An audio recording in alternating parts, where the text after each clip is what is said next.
Oh, there it is. Okay. Extract all. Browse. Old. Extract. Okay. Nearly done. Nearly there. There. I'm flailing. Hey, holding up, chat. Yeah, you should not be able to see me. You should be able to hear me. We'll make adjustments for you seeing me in the future.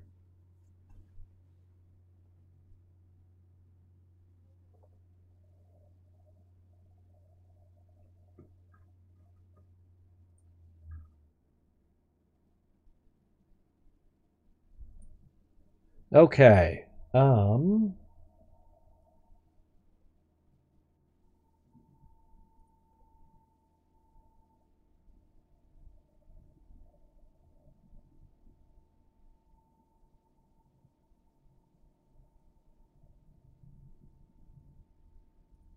what it was is it was panty and stocking that I put on twice. All right. So I didn't check. Okay, perfect. Hang on. I am going to. I want to triple check that this is it. Is my Sexpot review on? It's not online, right? I don't think it is. I'm going to show you guys the 420 review early. I'm going to post it on 420 again. But you guys can see it early here.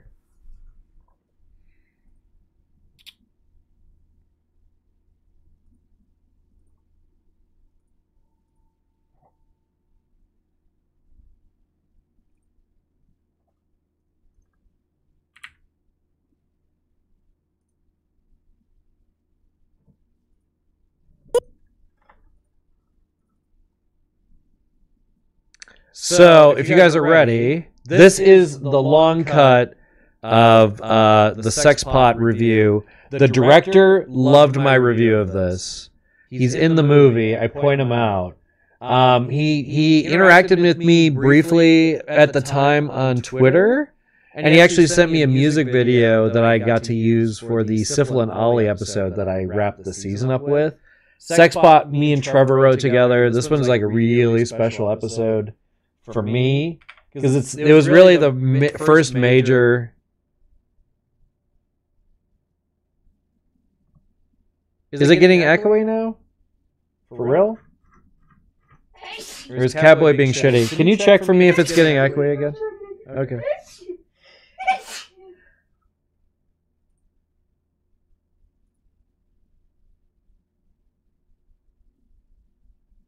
Can we get... Oh yeah, it is echoey. Why?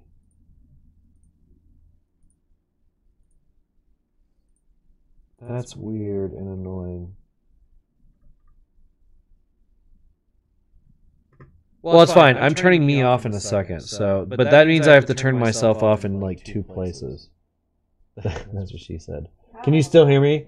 Can you still hear me after I said that? What?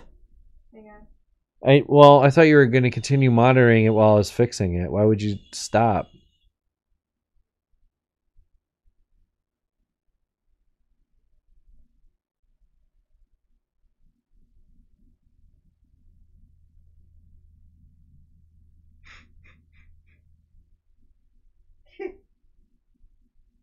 Is it echoey? Okay, you're good now. You're good. Okay, I know what I did. It's okay. So there's another thing on someplace that's doing this.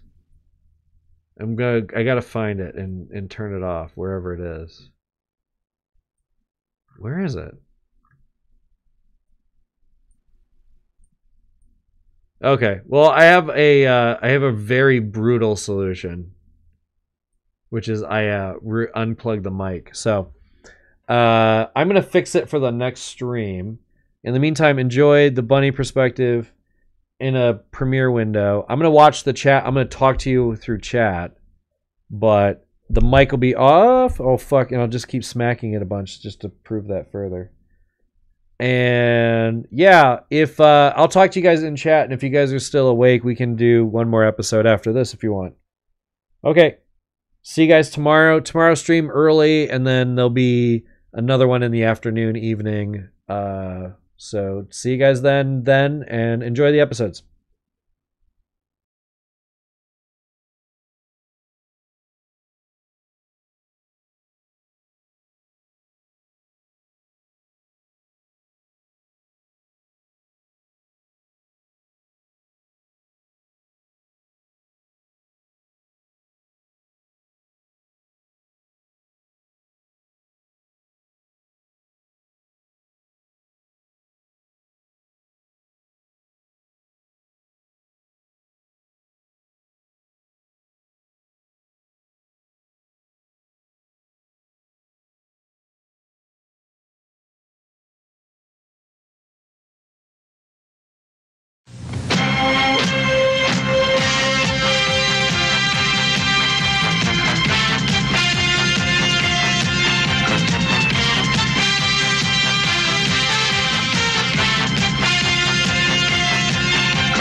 Tonight on the CBS Saturday Night Movies.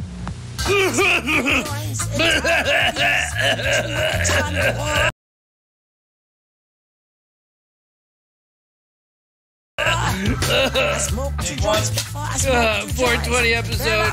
Hello and welcome again to the Buddy Perspective. 420 is right around the corner, and we planned a really big cannabis Christmas special. And then we got high and watched Sex Pot. Boy, are we glad we did. So let me pitch this movie to you. Okay, Asylum, the production company behind this and this. Holy shit! Also makes teen comedies. All my friends are dead and they don't like me anymore. They moved along, they've changed, and now they find me quite a bore. Way back then it was okay to be a little weird, but all my friends are dead and some have even grown a beard. So where the fuck do I begin with this really stupid movie? Let's just say they got everything wrong. The plot is two high school stoners get invited to a party. They find magic weed that makes people horny, lose it, get it back, go to the party, and then go home. Movie over. Yeah, you know you're cool with the mob, right? Yeah, don't push a kid. Yeah. So when I say plot, I mean the scenes that are strung together to make the movie. So, did you spooge in her good? This is the Asylum trying to make Superbad.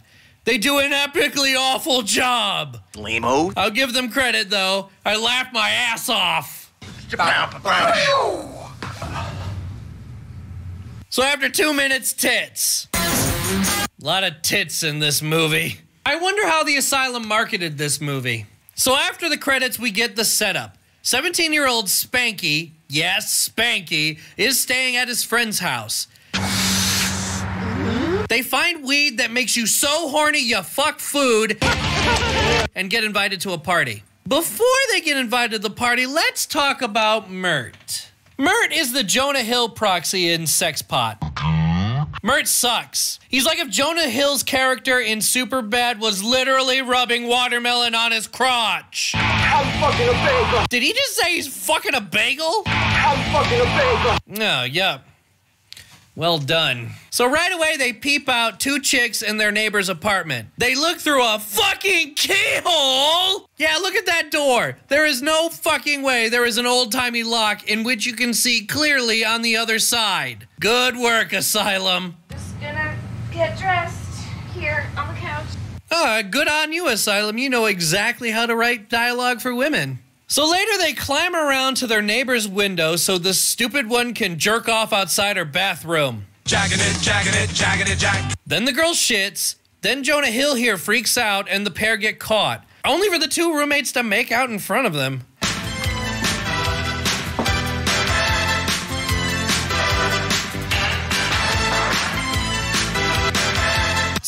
later, after being the craziest bitches from Planet Crazy Bitch, they invite them to a party. We're going to a pool party in Malibu. Would you like to join us? I got this one, Akbar. You guys don't do it. Seriously. Seriously, it's gonna be a bad idea. Don't do it. Sound like you're talking to us. Shut up! So this is where I'm introducing my first counting joke ever. Let's count how many life lessons were learned in this movie. Well, the guys peeped on strangers. Then one jerked off, and the same people who caught them peeping made out in front of them and later invited them to a party. Sorry, I can't count that one. See, I knew it, man. I'm fucking horny. So even though these guys look like they're 25, they can't get booze. So the socially awkward one and the extra fat left over from Seth Rogen split up to find tequila. Mister, could I please have something from the store? Could you get me? Oh, man. The dumb one enlists the greatest actor in this movie. I'm your daddy, motherfucker. Matter of fact, you look kind of like me. My Asian brother changed with the strange. All right, you have a good day. Hey, Chief. Do I look like an Indian to you? This guy is clearly just a real homeless. Oh, that sounds mighty nice. All right. There you go. Oh, my. There you go. Bring it, little brother, bring it. The guy had no lines. The director was just like, all right, he's gonna say some shit and you just agree and he'll give you the money and then we cut. All the while he's waving a bottle of gin off camera. Then the director throws the bottle. So future serial killer here ends up running into a couple of hookers. You like those little plums? You're gonna love these great big peaches. Everybody needs a blowjob sooner or later. So because I keep forgetting these two fuckers are supposed to be like teenagers, I never get why he doesn't just have sex with these chicks. Now hand that over and pull down your pants. For what? I mean, it seems like that's the whole point of the movie is... Fuck. It's like if Harold and Kumar went on an adventure to date rape two chicks instead of White Castle. Let's take that mumbo-jumbo shit to the party and let's smoke it with those chicks, man. They'll fuck us for sure. They'd call it, why waste your fucking money and this isn't funny? Okay, so then one of the hookers has a dick and the bit ends. Great tits. Oh, wow. Chick wiener. I think I'll check that out. Then, for no reason, the hookers end up following them around the whole movie. Me and Princess here need a ride across town. This one ends up being a love interest. Hey, do these morons at Asylum know what a throwaway gag is? And so then the love interest and the Michael Cera proxy have some really terrible dialogue. You're really cute, you know that? So are you. Why does he say so are you like he's insulting her? Was that like the best take they could get from the redub? So you want me to finish that blowjob we owe you? So why does she take off her necklace? Oh, okay, yeah. Lastly, there is this line. Oh my God, your dick is sticking out like a spear. It's like a that's what she said joke played backwards. So then, okay, fuck. I can't keep doing this without getting high. We need to smoke down right now. Now? Yeah, now. I need to get pretty high to finish this fucking thing. Right. Oh, this part's weird because, like, they, like, drive around and then for some reason they, like, drive back to the same place that they already were. And then they see the homeless guy for no reason being in exactly the same place as he was before. And then, like, Stop driving like that. and then, like, they're just, like, gonna chase him down or something. And then, like, I don't get this at all. And then, like, it's just confusing and stupid. And then all of a sudden, they just, No one look back at my and there's, like, a cop, and then, like, you're there. Like, I get it. Like, everything gets really serious. Like, Oh shit, if It's I like- get arrested, my dad would kill me. like you got like these two girls and they're just trying to make a living, you know, and the rest of these guys, they're just trying to like, Take that bag of weed. they're just trying to be who they are, you know, like just, they don't want to be persecuted by people for like changing their minds. And then they're like, then the cops are like coming after them and like it could totally screw up everything for these guys. Like these guys are minors, but one guy's like illegal, so he could go to jail, and like these prostitutes are screwed too. It's like really serious moment. Like these people getting pulled over is, it's just really, it's really important, and I get it. I'm there. Oh man, the award for the most convincing cop uniform in film history goes to you, sex pot. You've earned it. Thought you were taking a break. Hey, take a break, smoke weed, fucking pot. It's done. It's out the window. What the fuck? So then they double back to get to the weed, and we see one of the child actors in this movie. He's a stupid cat. So does everyone else. Camera. That's why. Don't look at camera. That's why he didn't have any friends, and everybody at the party. Don't look at camera. So by the very nature of this movie, the parents of these kids must have been really hard to find. And luckily, they found the shittiest parents in what is clearly suburban California. So they must have had, like, 2 kids to choose from for casting, right? And she's the worst of them. You fucking kidding me? Give me a piggyback ride, asshole. Oh man, give me a piggyback ride, asshole. This fucking kid makes the movie for us. Stop flirting and bring me some goddamn cake. The kid is comic genius. Break, you stupid bitch. Before we can even catch our breath, we meet his mom. Don't give me shit on my birthday, Mom. She says this. Do you think I'm a cougar? We couldn't breathe. Do you like cougs? There is no joke. This lady is the joke. Do you want to do a coug? So then, for like no reason, they go to this 3-year-old's party to find the weed. Apparently, there is also a bunch of adults pretending to be teens in the basement, just like our leads. So they go down there, presumably to find the weed. The dumb one manages to track the weed back to the worst kid actor in this turd. I'm sorry, little girl, you're adorable. It's not your fault your parents are the worst. What are you, vegetarian or something? Then the Michael Cera kid fucks his sister. Fuck your sister? Don't say that! Oh, is this perchance an opportunity to bring back my first and only ever accounting joke that I will ever do? Did someone have a life lesson? Leave her, let's go, come on. And send in the next guy, will ya? Oh, well, never mind then. And then the movie fucking falls apart. It's completely unfunny and not interesting the minute we leave this first party for the second party. You thought we were already at the party, right? Like back with the MILF and the cougar and the fucking swearing, but no. There's another party to go to. Yet we haven't been to yet. I get what these morons were going for. They wanted the party hopping feel of Superbad, the stoner journey of Harold and Kumar, and tits. Lots and lots of affordable tits. For fuck's sakes, the creepy guy has an imaginary friend who bugs him to fuck her. Don't leave me. I don't want to masturbate anymore. Damn, I was talking out loud again. Just so we could get one more pair of disappointing tits in there. Bottom line, this movie is great. The dialogue is dead on arrival, the plot is a fart in the wind, and overall, not as homophobic as I expected. No wonder you never gotten laid. You're gay. Jacking it, jack. Spanking it, smacking it, smack. Whacking it, whack. Spanking it, jerking it, smacking it, smack. The cars are passing me by, they honk and say hello. Hey, that guy's jacking it. From his window, there's a guy shooting video of him jacking. And if the good Lord Jesus comes knocking on my door, just tell him that I'm jacking it in San Diego. Jacking it, jack. Spanking it, smacking it, smack. He's about to jack it. Jacking it, whacking, spanking it. They don't cry. Jesus! Can you even see me? Yeah. Good, because all this weed smoke is the best. Oh man, the award for the best! Damn it, that looks so good. That's amazing. Hold on. From nowhere. You're good. I nailed that. Last time you were like, and another one. And a couple more. And a couple more. This one was kind of like, give me a point.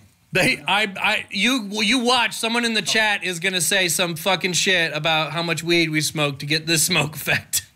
How much weed did you smoke to get all that smoke effect? Not idiot! A fucking bud! It's a special effect! You're gonna say, oh, well, let me tell you how much I smoked to get this effect. A snake. Because that's what that sound you hear every time I smoke weed. Oh man, the award for the most convincing cop uniform in film history goes to you, sex pot! You've earned it! That was good. Oh, perchance is this an opportunity to bring back my first ever counting gag ever? And I will ever do and never do again? And that's a blooper. We're gonna try it again from the beginning. Fucking can't believe this shit. I got a new graphic, and I picked out a funny sound effect, and then like when anyone ever learns a lesson and plays the sound effect, you guys want to hear the sound effect I picked?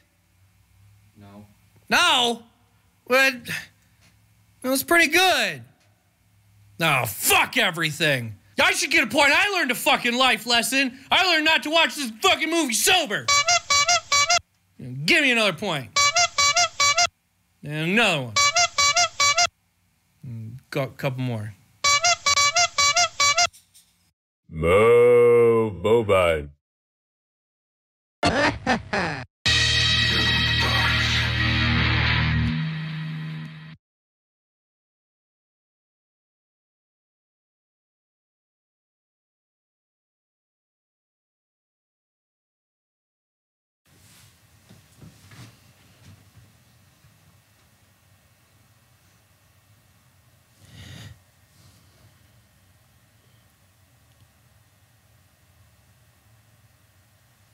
I'm about 80% sure this is a cable porn. It's like shit. Oh, look, it's ass and hole. Bye-bye. Thanks. Look, couple of dicks.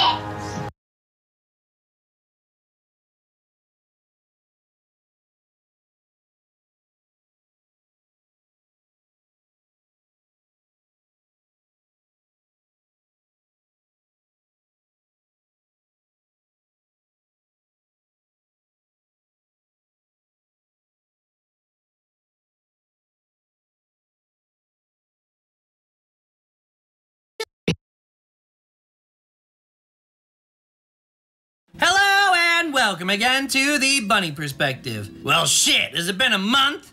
That fucking Glee episode really knocked me out. Well, it's high time we got back to the good stuff, yeah? This week we're talking about one of my favorite films of all time.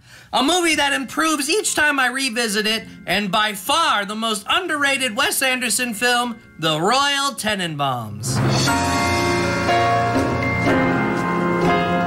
Sure, it has the least amount of Bill Murray. Au revoir. But it's still extremely high quality Bill Murray. And before we go on, this review has spoilers. So if you haven't seen it, then go get it somehow, watch it, and then come back. Is it just us that don't care about spoilers and those who already know that Richie Tenenbaum and his adopted sister Margot hook up at the end? I think we're just gonna have to be secretly in love with each other and leave it at that, Richie. Good! Then let's get going, you hipster motherfuckers! All my friends are dead and they don't like me anymore. They moved along, they changed, and now they find me quite a bore. Way back then it was okay to be a little weird, but all my friends are dead and some have even grown a beard. This movie might get a lot of flack for its very retro hipster vibe, and that's partly because Wes Anderson is one of the many reasons this thrift store movement has taken over fashion the way it has. The Royal Tenenbaums is also the middle child of Wes Anderson's early career. Rushmore and Life Aquatica are bigger fan favorites, mostly because of amazing performances from Bill Murray. You don't love me anymore, do you?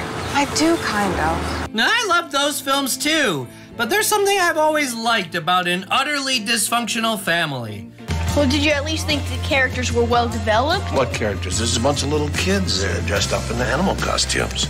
Good night, everyone. There is nothing too sleazy about the Tenenbaums, at least by 2001 standards.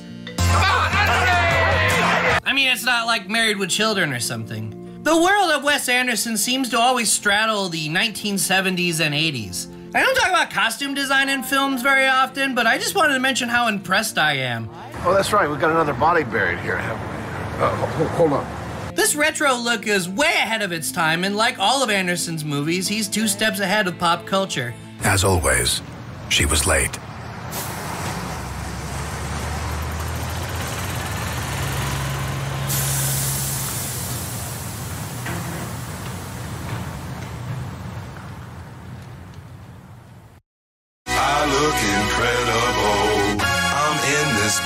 passcode from that thrift shop down the road. Anyway, let's talk about the movie and not society. Society is depressing.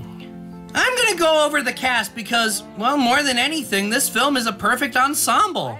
The Tenenbaum children are all child prodigies. Ethelene Tenenbaum kept the house and raised the children, and their education was her highest priority. She wrote a book on the subject. Even the adopted daughter Margot and Richie's childhood friend Eli Cash are very successful. I know you, asshole! Now, their lives go horribly wrong by the time they're in their 30s, and the film is about how their issues finally come to a head and what results. That night, Ethelene found all of her children living together under the same roof for the first time in 17 years. The film is also about a man reconnecting with his kids after a lifetime of being a son of a bitch. I don't think you're an asshole, Royal. I just think you're kind of a son of a bitch. Gene Hackman is stellar as the SOB Royal Tenenbaum. Hackman is always good, but here he is flawless. I'm very sorry for your loss. Your mother was a terribly attractive woman. Thank you. Royal is a disbarred lawyer who has been coasting through his life. When he winds up dead broke and kicked out of his hotel, he fakes cancer to get close to his kids again and break up his wife's new romance. Listen, Royal, if you think you can You want to talk some jive? I'll talk some jive. I'll talk some jive like you never heard. Oh, yeah? Right on! It's also the story of a dedicated mother and how she moves on after being married to a real son of a bitch. Nor do I think it's very intelligent to keep an electrical gadget on the edge of the bathtub. I tied it to the radiator. Well, it can't be very good for your eyes anyway. Angelica Houston plays Ethelene Tenenbaum, who becomes engaged to her accountant, Henry Sherman, played by Danny Glover. Since her separation from her husband, she had had many suitors.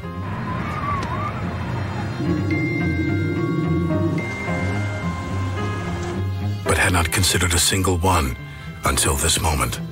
Glover is the weakest, but his weakness as an actor is used to the character's benefit, and he's never bad or distracting at all. Angelica Houston is wonderful as Ethelene, soft-spoken but smart and opinionated. She's the rock of the movie. What are you talking about? The apartment. I have to get some new sprinklers and a backup security system installed. But there are no sprinklers here either. Bill Murray plays Raleigh St. Clair, a neurologist who is married to Margot Tenenbaum, played by Gwyneth Paltrow. We'll get into Paltrow in a bit. Murray is playing his polar opposite from his role in Anderson's first movie, Rushmore. You know, she's sweet, but she's fucked up. He is demure and weak-willed. You've made a cuckold of me. He's not in this one as much, but he has some great moments. May I have a cigarette? What?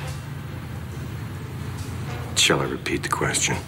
He is studying Dudley, who has a host of bizarre mental disorders. Dudley suffers from a rare disorder combining symptoms of amnesia, dyslexia, and colorblindness with a highly acute sense of hearing. There is also evidence of... I'm not colorblind, am I? I'm afraid you are. Dudley is played by Seymour Castle, who you might remember from Freaks and Geeks. That cab has a dent in it. Now we're going to talk about the cast of the grown-up Tenenbaum children. I sometimes wonder if the cast might have something to do with why it's relatively unpopular. Ben Stiller and Owen Wilson, for some reason or other, tend to leave a bad taste in audiences' mouths. Not mine. In fact, I'm hard-pressed to think of a reason to hate these two actors. That said, they are great here. Ben Stiller's best role, a bit of his usual manic energy, but with a meaner edge to it. He also stole bonds out of my safety deposit box when I was 14. Ben plays Chaz, a business-first type whose wife had recently died in a freak accident, leaving him a paranoid wreck. 4 minutes, 48 seconds. We're all dead. He is the most stubborn of the children to accept Royal's change of heart. Owen Wilson plays Eli Cash, Richie's best friend. Eli is a maverick writer and is on a shitload of drugs. I'm sorry, don't listen to me. I'm on mescaline. I've been spaced out all day. Did you say you're on mescaline? I did indeed. Eli is an outsider who desperately wants to join the Tenenbaum family. I always wanted to be a Tenenbaum, you know? That line was all over the trailers for this movie as I remember it, and the quote clearly describes Eli's core motivations. We have the last of the Tenenbaum children, the adopted Margot. This is my adopted daughter, Margot Tenenbaum. And Richie Tenenbaum. I don't know, Jim. There's obviously something wrong with him. He's taken off his shoes and one of his socks, and actually, I think he's crying. Played by Gwyneth Paltrow and Luke Wilson, respectively. Now, I keep saying stepsisters so that when they start dating, you know that it's not that weird. Well, what does she feel about that? I think she feels confused. Well, I can understand that. It's probably illegal. Richie falls in love with his sister. However, we catch up with Margot. We discover that She's balling Eli Cash. upon further investigation, both Raleigh and Richie learn about Margot's troubling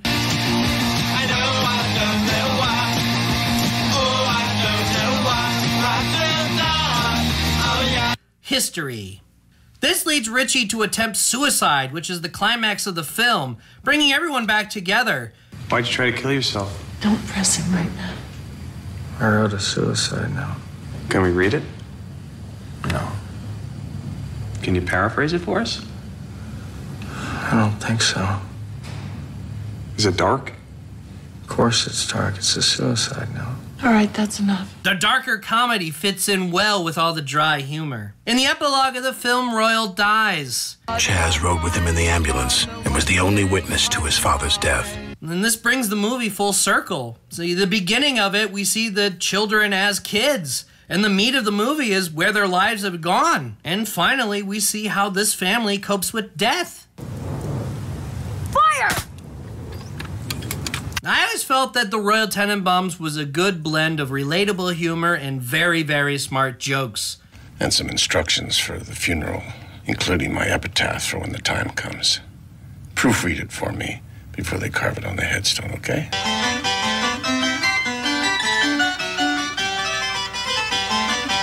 It was written by both Owen Wilson and Wes Anderson. I think the pairing works really well. I suppose this movie might seem dry to some people, but I personally never understood that. The characters are just so witty and insane in endlessly entertaining ways. I wish this was made into a TV show.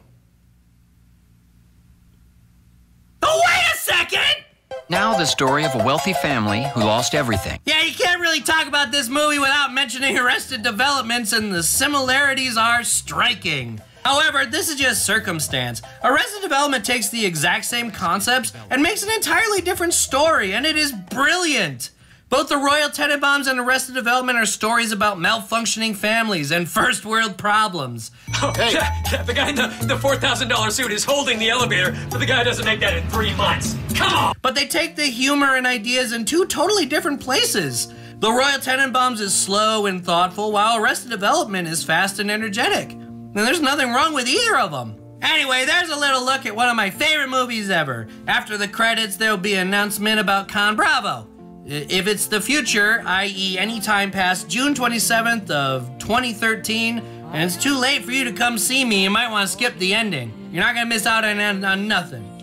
But if you're curious what my first promo for a con looks like, well then stick around!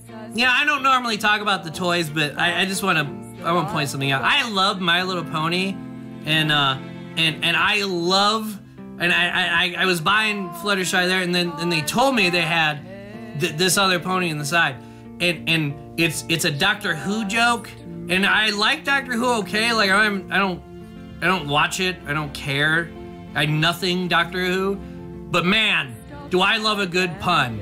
So of course I had to buy Dr. Hooves. I'm a Hoovesian! Nerds. These days I seem to think a lot about the things that I forgot to do. And all the times I had the chance to.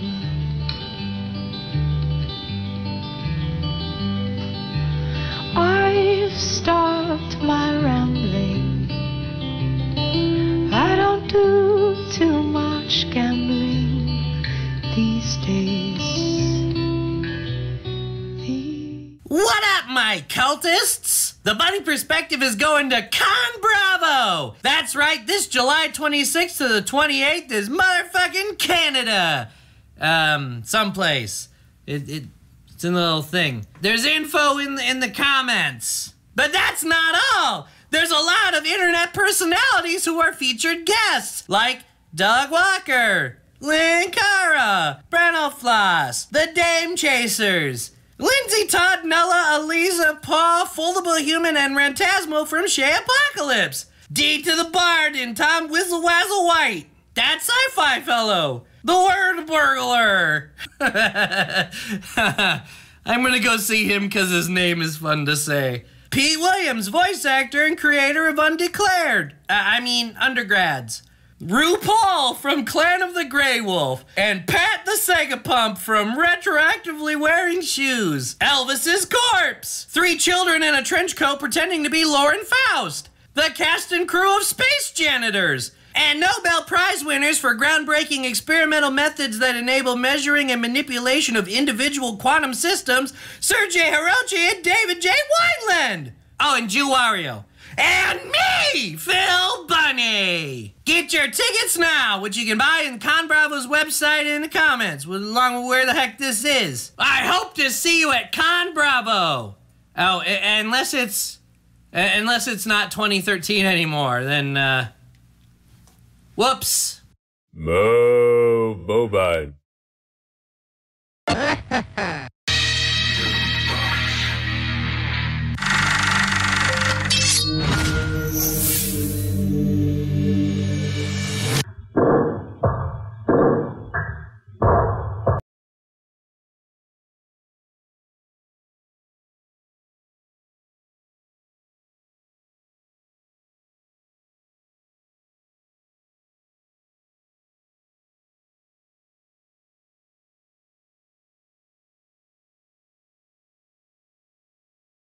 Derp. Can you hear me? Okay. I wasn't gonna say anything. I forgot. So I was talking to Heather and I go, Heather, Shay Apocalypse. This was the really early one. I think they had another one after this. Yeah, I think I'm gonna edit this. I'm gonna have to edit this one. I think I'm gonna put either a vlog around it. There's a couple of these that need like a vlog introduction. I don't think Sex Pot needs one. It's really self-contained. God damn, Sex Pot's a funny one. Yeah. Holy shit. I always forget how funny that gets at the end. That was the peak fun the three of us had making it. We never had that much fun after that. After that, it was like it was bad after that. When we did there's a big episode on my yeah, I know, right?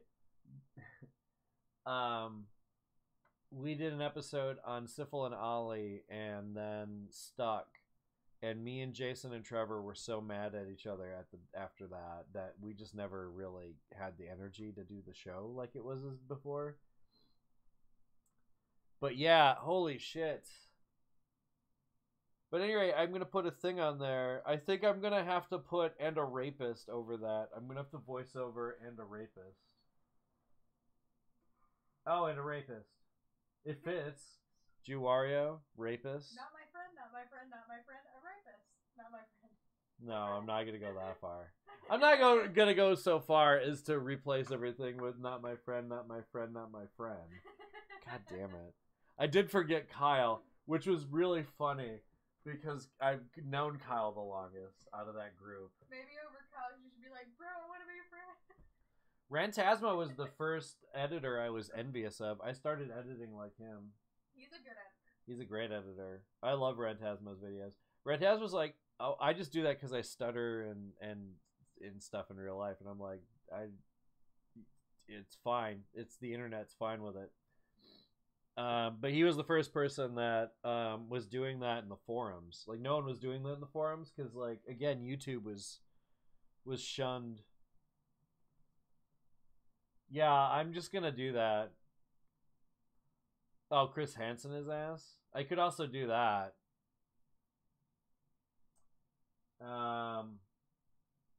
Man, you know what I remember about Con Bravo? There were a ton of underage people at Con Bravo. That's all I can remember about Con Bravo. Didn't you find that to be the case about Con Bravo when we went? Yeah. Didn't it seem like there was a lot of underage people? There were a lot of Cat Girl Army people there. I'm just saying. He was off the site by then, though, wasn't he? No, that was 2012. No. It was 2013 when we went. Oh, yeah. He might have just been fresh off. Well, okay. I'm not going to say anything out loud, but based on information that we know that it happened around whenever. So, okay. Anyway, it's irrelevant. I think he was off the site by the time he went to Con Bravo, but when he was invited, he was on the site. Because everyone was invited like a year in advance. We were. Yeah. What's a Jew-Wario? Jew-Wario's a rapist. That's what Jew-Wario is. Doesn't matter anything else. I am going to black his face out. So, okay. I'm just going to put and a rapist and black his face out. People will know or they won't know. It's not really important.